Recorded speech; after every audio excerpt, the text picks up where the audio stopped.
Here we are again, at the adventure of the vocabulary of the King James Bible, chapter 11. In chapter 10, we saw how the special verb endings, est and eth, are tied to the second and third person. Because verbs and nouns are tied so tightly together, the King James Version can use what's called verb fronting.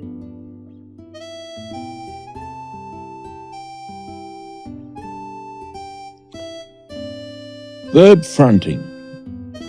Occasionally, a key word is brought to the front of the clause for emphasis, and this is called fronting.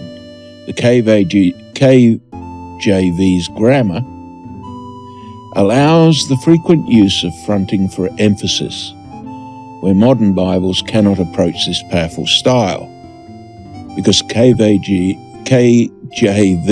always keeps the person and the noun tied together, because the first person, the second person, and the third person have different endings on the verb, so they can always be tied together.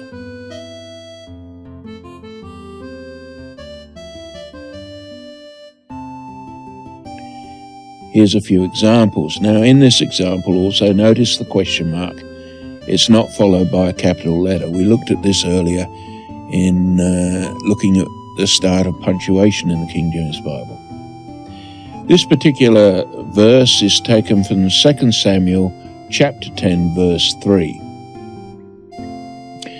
And the princes of the children of Ammon said unto Hanun their lord, Thinkest thou that David doth honour thy father, that he hath sent comforters unto thee?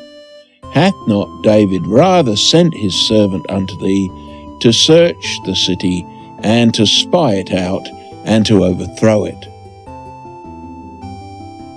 So the emphasis is on thinkest thou. The thou and the est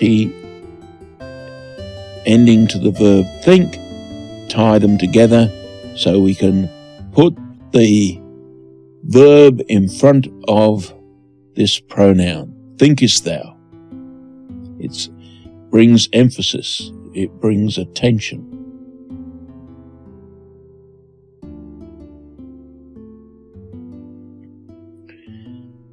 Couple more examples. Mark chapter 4 verse 38.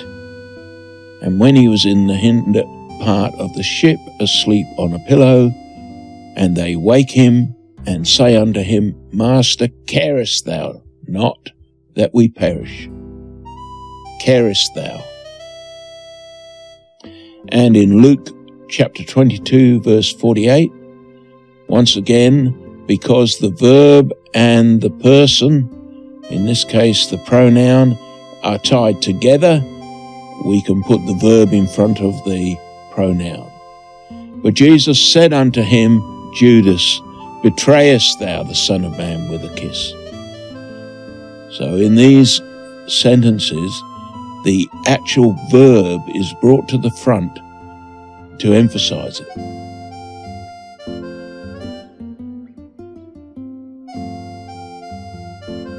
Because the KJV verbs are definitive, conclusive, final, they can easily be fronted for emphasis.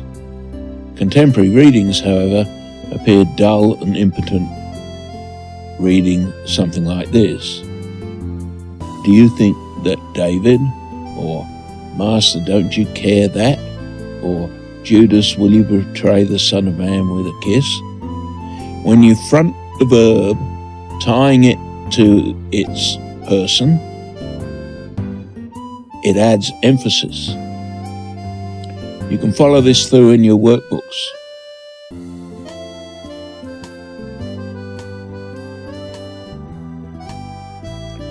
The KJV verbs are beautiful tools. They communicate very clearly and simply. Consider these following examples of the precision of these beautiful verb tools.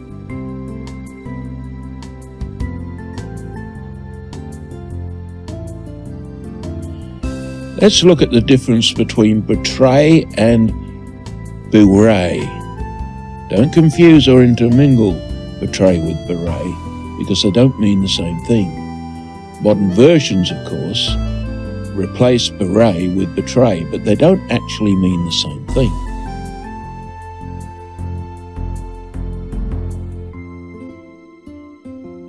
Betray is defined in this context to mean to desert or deceitfully give over to an enemy intentionally.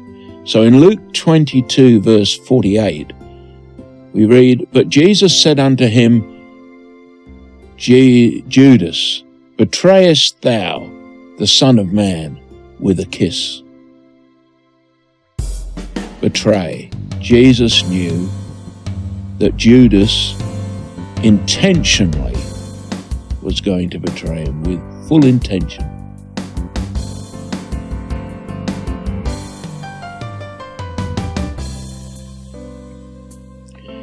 Bewray, on the other hand, means to uncover or to reveal, but to do it unintentionally. And you can see this in Matthew chapter 26, verse 73. "And after a while came unto him they that stood by, and said to Peter, Surely thou also art one of them, for thy speech bewrayeth thee."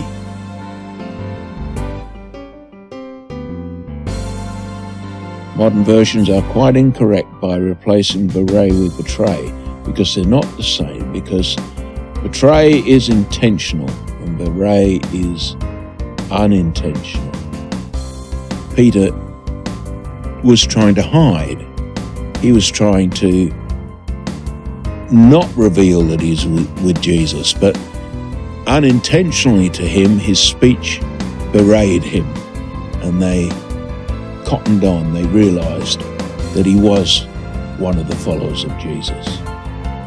So it was unintentional.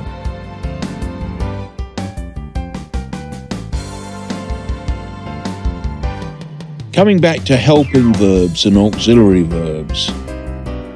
Helping and auxiliary verbs, they reveal time, mood, order, and direction. Auxiliary verbs, sometimes they're called helping verbs, and they go together with the primary verb, with the main verb, to help form the tense of an expression.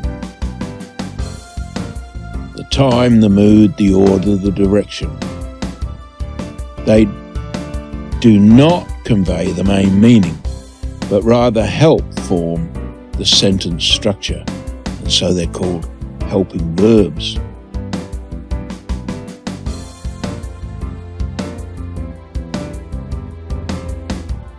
Here's a commonly used KJV table of auxiliary verbs, of helping verbs. And as you can see, it's got the base verb, it's got the first person, second person, and third person. So if you have, it's I have, thou hast, he hath. And the verb do is I do, thou dost, she doth. As you can see, the verbs, when they're auxiliary or helping, they follow the same pattern, that the person is tied to the verb is tied to the person.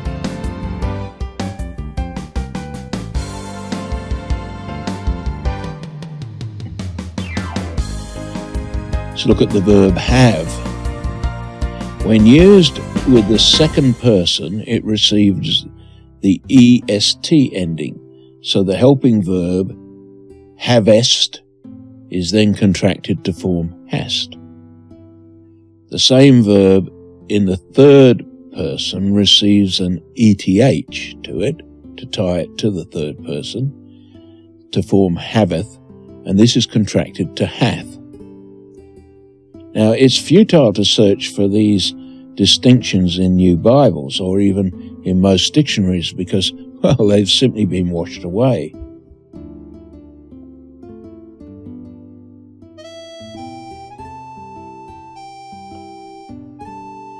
So auxiliary verbs reveal the tense. Helping verbs reveal the tense. And you can see this in this next verse by simply changing the helping verb from had to have. The tense is changed from past to present. 1 Peter chapter 2 verse 10. Which in time past were not a people, but are now the people of God, which had not obtained mercy, but now have obtained mercy. Obtained mercy doesn't change. To move it, the tense, all we had to do was change the helping verb. Or had to have, past to present. Here's another example, and we can see the correct tenses for the verse by separating the clauses and underlying each auxiliary verb and each primary verb, the main verb.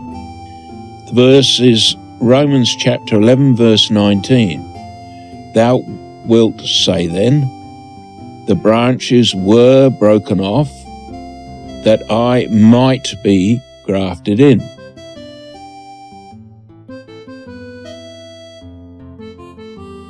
Moving through time in a single verse. First of all, the future tense. Thou wilt say then. Now, wilt is a second person form of will, willest, contracted to wilt. The past tense, the branches were broken off. They were broken off in the past. The present perfect tense, that I might be grafted in.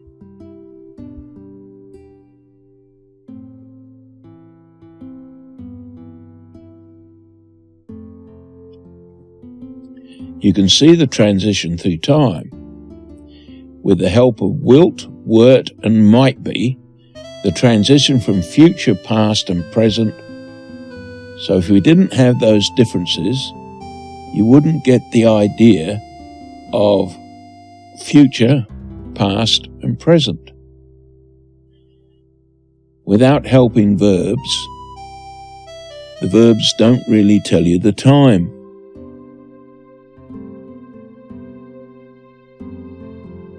Auxiliary verbs, do, be, and have, are considered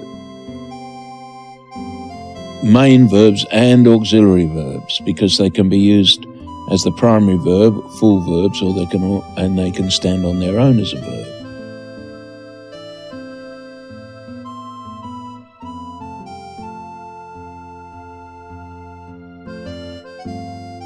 Verbs are called modal auxiliary verbs, and they include words like while, must, can, should, might, may, will, ought to, need, shall, and would. These are special types of auxiliary verbs because they're helping verbs, but they also express ability, probability, permission, or obligation.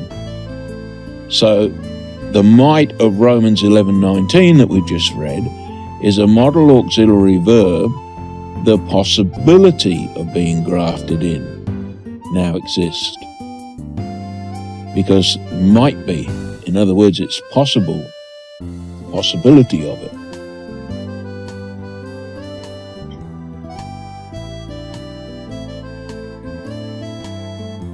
Helping versus primary verbs.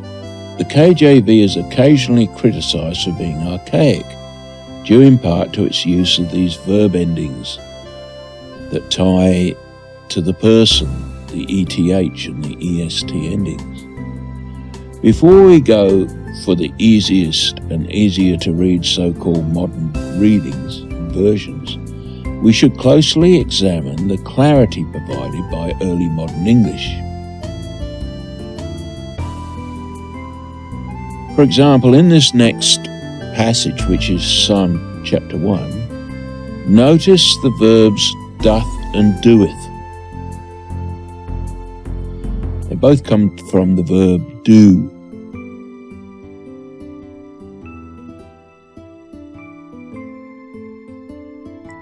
doth and doeth. Let's read Psalm chapter 1, 2 and 3. But his delight is in the law of the Lord, and in his law doth he meditate day and night. And he shall be like a tree planted by the rivers of water, that bringeth forth his fruit in his season.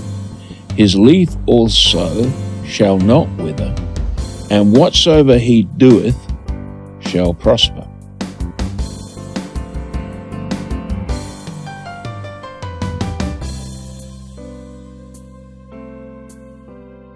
Now in this set, there is a primary and a helping verb used together. When the ETH is put on the end of the primary verb do to form doeth,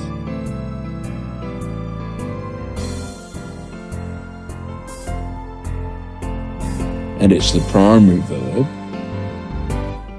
and when it is used as a helping verb and the ETH is put on the end of the verb do as a helping verb, it is doth, and it's in the same psalm. So the translators use different spelling to help us distinguish between the primary verb and the helping verb, because do can be a primary verb and it can be a helping verb.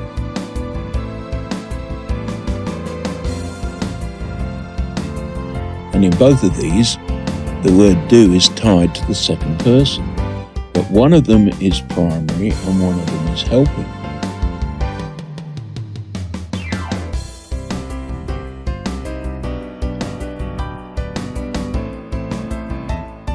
The helping verb, doth he meditate? Meditate is the primary verb here, so doth is the meditating verb. So in his law doth he meditate day and night. This is when do is helping. It's giving a help to the verb meditate.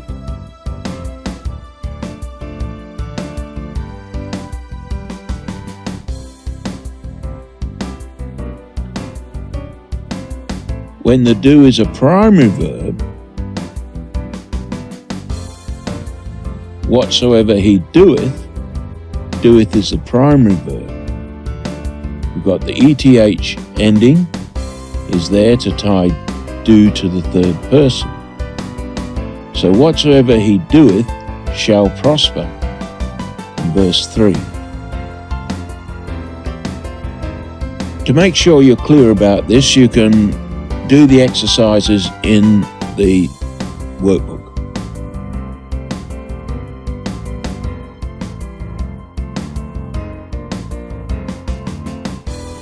Another way in which these concise and precise verbs and their endings are used is to show the difference between what is actual and what is hypothetical. Very important, I would have thought. After all, we've had a lot of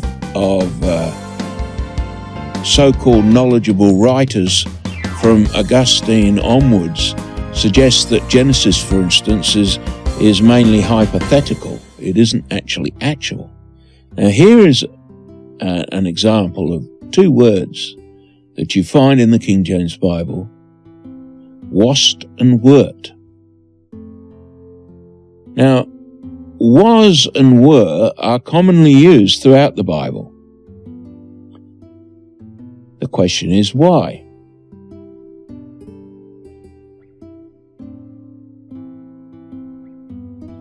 Well, it's because there is an actual meaning and there can also be a hypothetical meaning.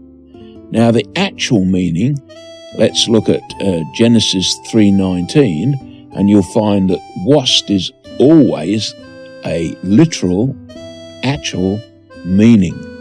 Let's read the verse. In the sweat of thy face shalt thou eat bread till thou return unto the ground. For out of it wast thou taken, for dust thou art, and unto dust thou shalt return. Adam was literally taken and created out of the dust. He didn't evolve. It's not hypothetical. It's not a metaphor. It's not some dreamtime story. Jesus said in the beginning, at least twice, referring back to it, Adam was created out of the dust. So, rather than just say, for out of it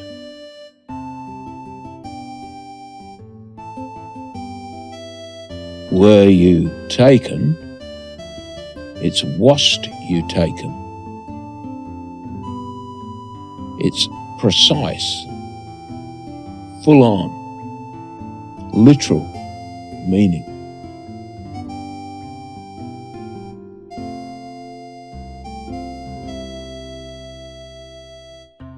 Here's another example in Ezekiel 28:15. Thou wast perfect in thy ways, from the day that thou wast created, till iniquity was found in thee. So this is literal. Lucifer literally created, literally made perfect. Not hypothetically.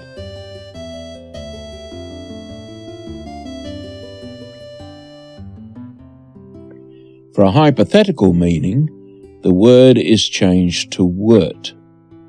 It's a second person pronoun still, but instead of wast, it's WERT.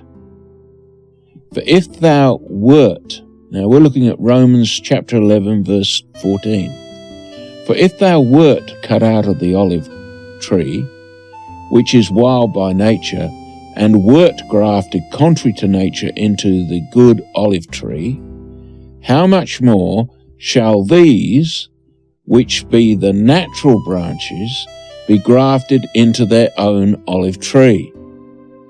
It's hypothetical because they were not actually cut out of the tree and they were not actually grafted in the tree. And we're not grafted into an olive tree. It's a hypothetical meaning. So instead of using wast, the word is wert, still tied to the second person, of course, but wert is always hypothetical.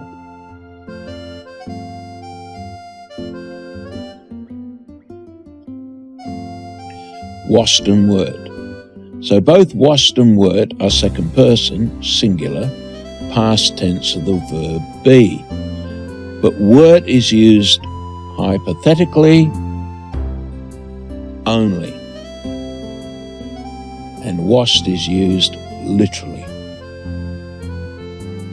It's hypothetical for wert because we're not physically grafted into a tree. Blood and bark, bone and sap.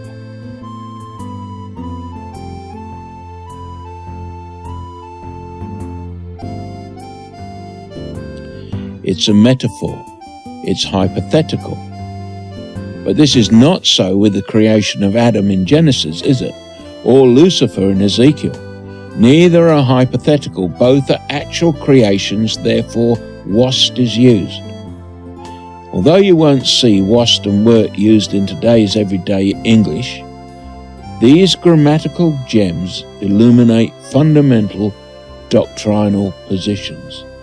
And you keep finding them throughout the King James Bible, these gems, these amazing articles of grammar, examples of grammar.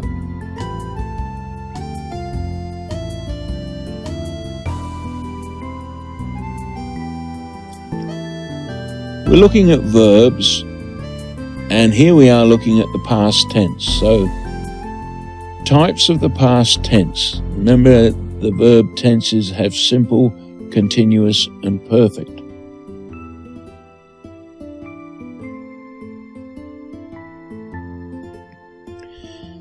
Past simple.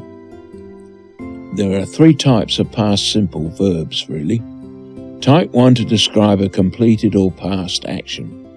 Type 2 to indicate actions which follow each other in a story, and type 3 to indicate a past. habit.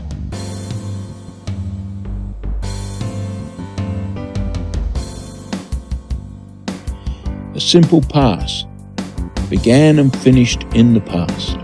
To describe a completed or a past action, the verb does not require a helping verb for it, because we have a past tense of the verb. In this case, it's Acts chapter 7, verse 47, says, "But Solomon built him an house."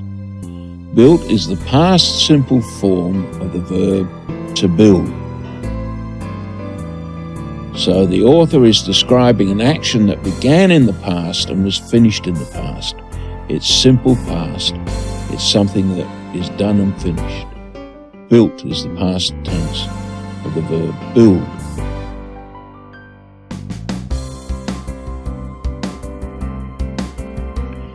Simple past type 2 shows the action sequence that follow each other when you're telling a story. I mean, the actions are in the past, but in the story, they're finished with as you go through. So here we've got Luke chapter 7, verse 6. "And Jesus went with them, and when he was now not far from the house, the centurion sent friends." So Jesus went, and then after he went, and while he was going, or coming, the centurion sent friends. Both of these don't need helping verbs because it's the past tense.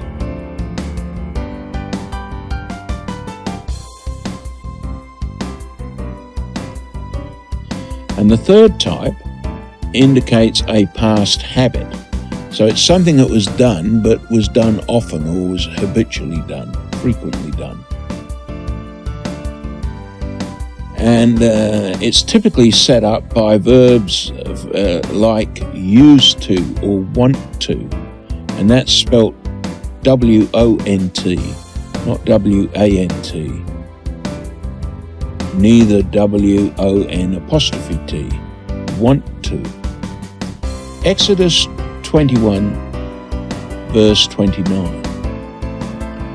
"But if the ox were wont to push with his horn in time past." It's a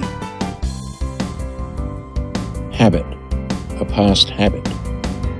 If you read the context, you know it's very important to know the difference between an ox that was known to do a thing and the first time that the ox ever did it. It was dire consequences, really.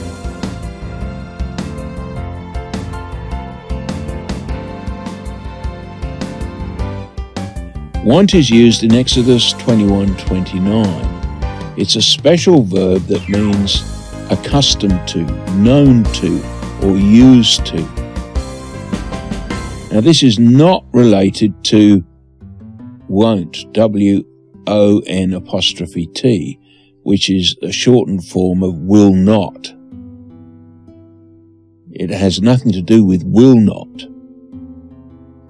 and cannot be found in today's household vocabulary. This Middle English word want is the past participle, and it means used to, known to, accustomed to, used to.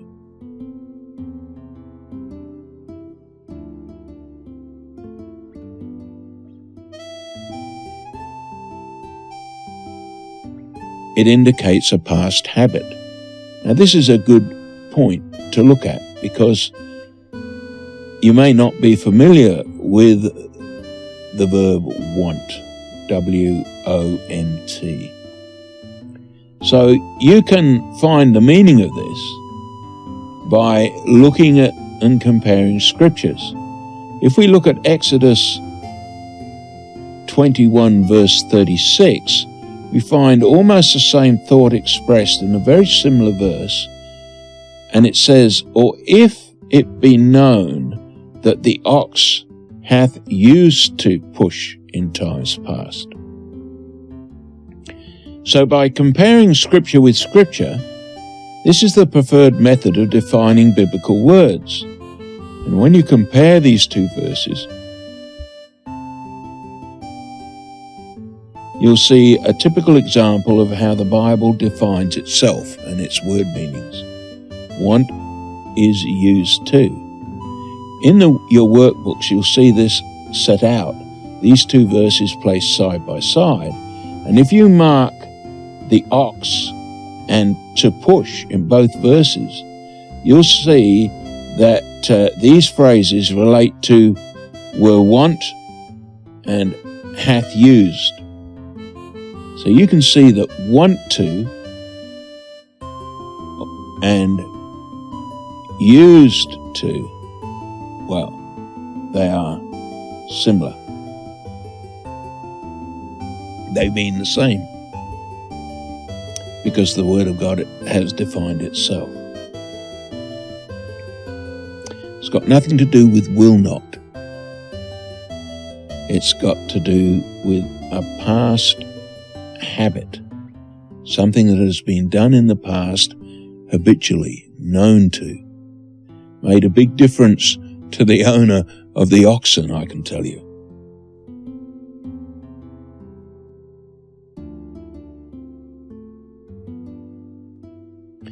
Now we come to the end of chapter 11, and I hope that we see you back for chapter 12.